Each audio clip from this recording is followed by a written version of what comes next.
And then it's the final process is a coating on the whole thing to again produce a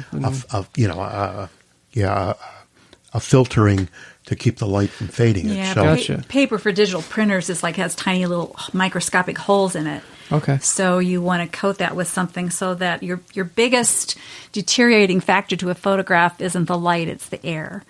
Gotcha. So that's why you coat them. But let's talk cover about those your little- stuff. Yeah, what, so Yours really special. Sid is- has a I'm the geeking one here. I'm geeking out. what is an Aurum print? Or what is that process? Well, aurum is the Latin word for gold. Okay. So that will give you a clue that gold is involved Sure. in the process. I did not invent the process. It was invented by a man named Dan Burkholder, Okay. who prints on a piece of you print on a piece of vellum paper. So vellum is a translucent sheet of paper. Mm-hmm. So I also use pigmented inks. I print them digitally onto this piece of translucent paper.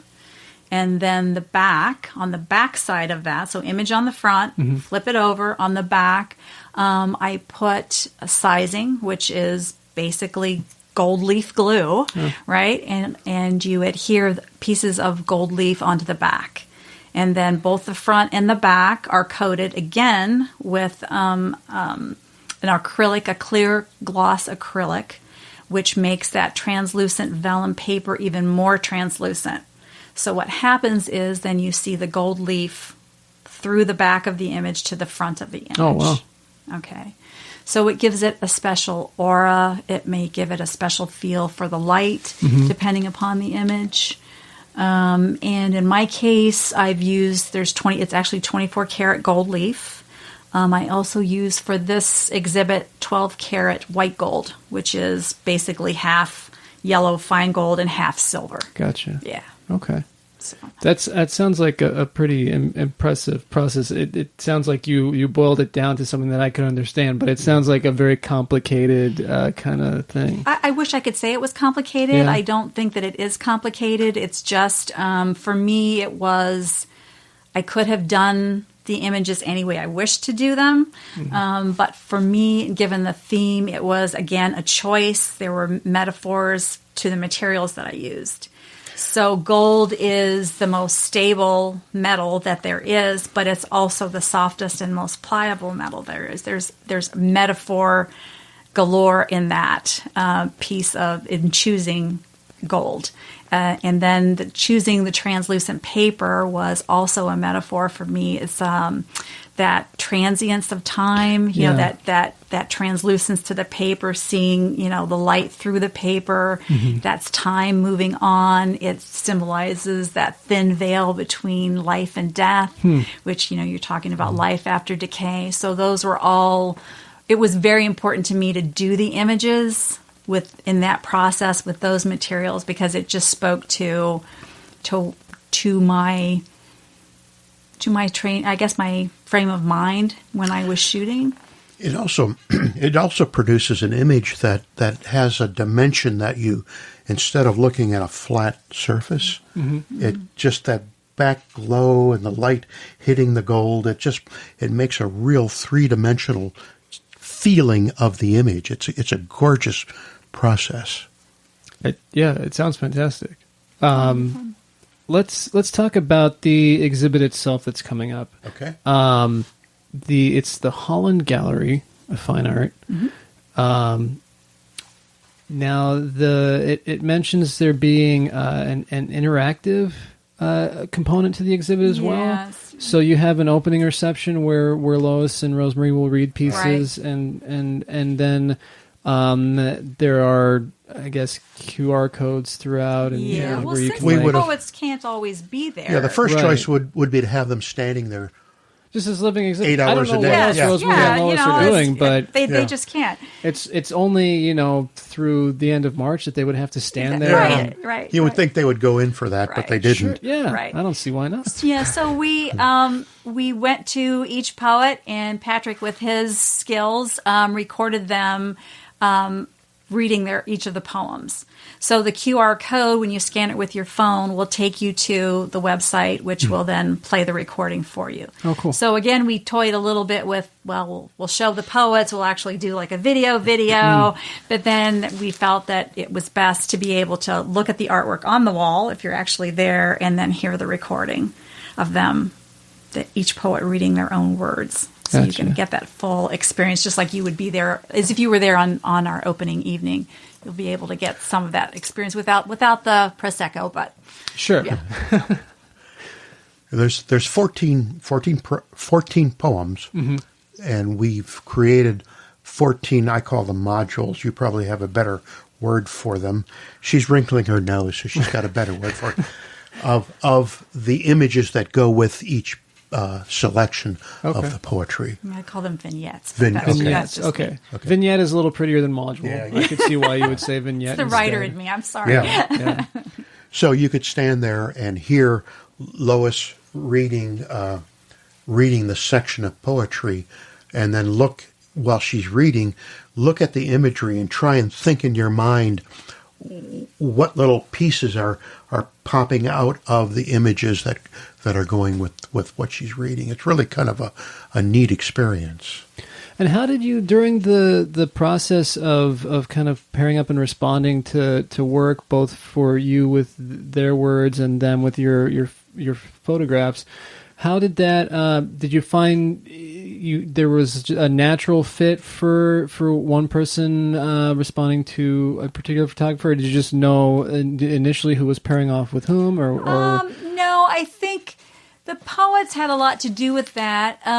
They initially selected the bulk of the images that each one of them would use. Okay. In some cases, there were duplicates, which, of course, we couldn't do duplicates. So then we got an opportunity to substitute other photographs where duplicates arose. And then with the additional poems, we then really got to respond directly to their words for the first time rather than the other way around.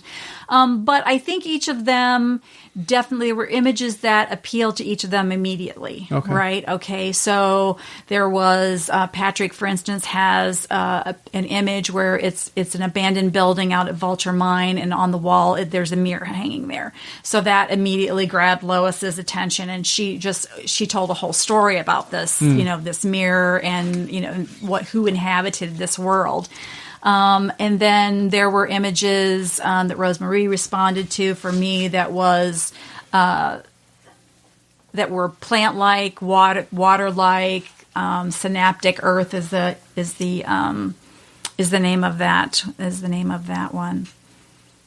So so I think there were some themes like Lois loved water and Rosemarie was Rosemarie's a fan of decay. Yes, exactly. Yes, she is, and she definitely responded to that in Patrick's images for sure.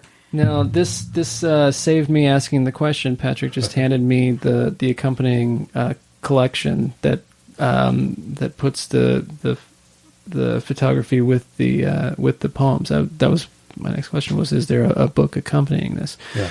And is this book going to be available for people to purchase at the exhibit or no?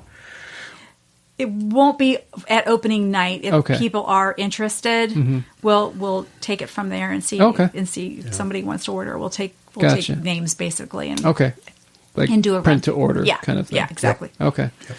That seems the most economical way to do that. But yeah. It's what is so how does this, I'm always curious about an exhibit like this, especially a collaborative exhibit where there's a written response as well. How do these exhibits live on after the period of time that they're on display? That's a great question. That's a question we continuously ask ourselves.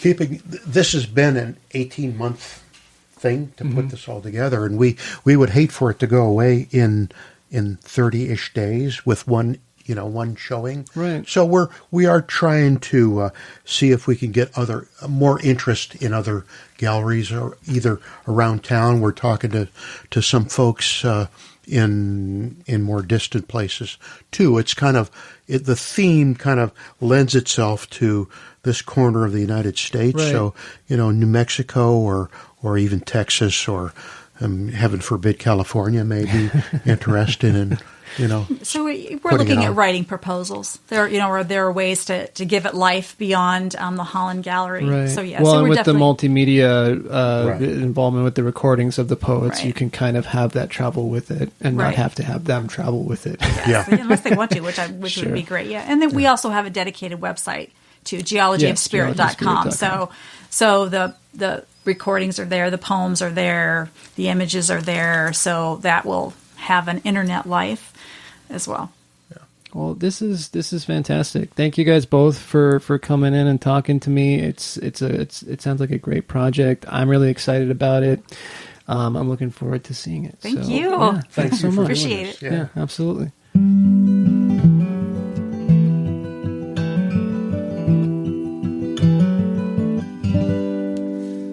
All right, that is it. That is the show. Thanks as always for listening, and again, thank you to Cyd and Patrick for talking to me and coming on over to the house and spending some time discussing this project.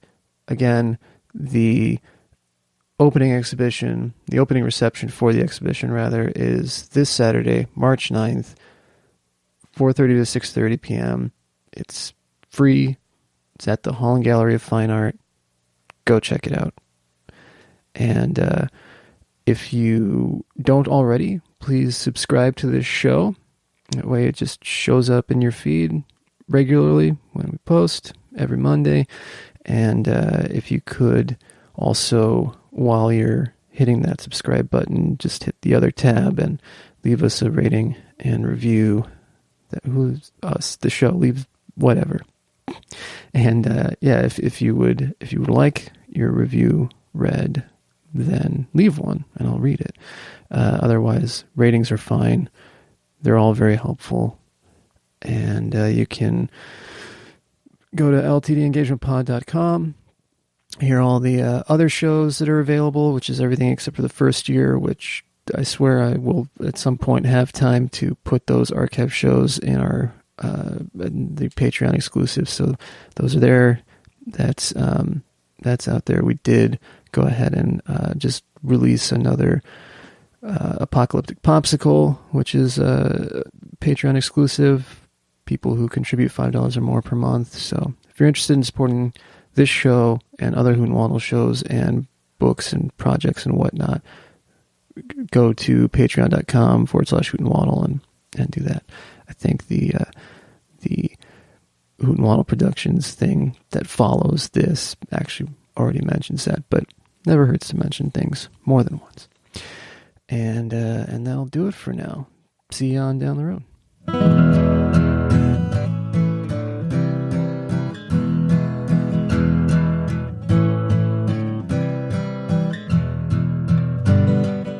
This has been a Hoot and Waddle production. If you enjoyed this podcast, why not check out one of our other fine podcasts available from hootandwaddle.com, Apple Podcasts, Spotify, Stitcher, or any number of podcast apps. If you'd like to support Hoot and Waddle and get access to an exclusive member-only podcast, receive discounts on merch, and more, go to patreon.com/Hoot and Waddle.